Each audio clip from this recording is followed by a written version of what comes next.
ज्वाला स्वरूप याद मतलब कि ज्वाला स्वरूप याद में 3 शब्द आते। एक आता है ज्वाला स्वरूप याद।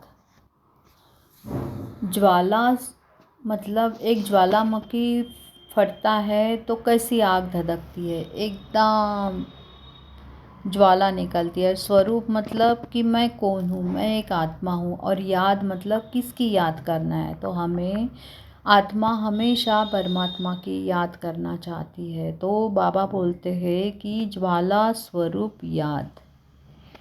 तो जैसे ही हम द्वापर युग में आते हैं तो हम ड्युअलिटी में चले जाते हैं। हमारा मन आत्मा से बाहर निकल जाता है और वो विकारों के वश होना चालू हो जाता है। हमारा जो पहले आत्मा में गुण होते हैं वो विकारों के वश आकर विकर्म करने लग जाते हैं, जैसे काम, क्रोध, लोभ, मोह, अहंकार। यही पांचों विकार हमें दुख देते हैं।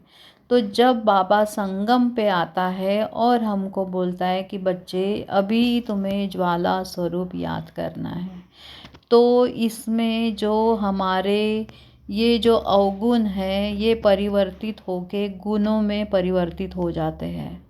तो जैसे कि ज्वालामुखी फटता है तो आजू बाजू का सब जलना चालू हो जाता है, वैसे ही हमारे आत्मा में जो लेयर बन जाती है मन की विकारों की, तो ये ज्वाला स्वरूप याद उस लेयर को जला के एकदम प्योर गोल्ड बन जाती है। जैसे कि गोल्ड को अगर अग्नि में तपाते हैं तो सारी कट उतर जाती है और प्योर सोना बाहर निकलता है। वैसे ही ये जो हमारा मन सतयुग और त्रेता युग में था, वही काम होता, वही संकल्प हमको उठते थे कि जो काम होने वाला होता है।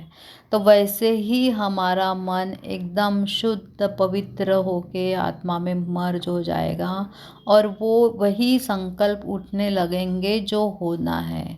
तो ये संभव होता है ज्वाला स्वरूप याद से। ओम शांति।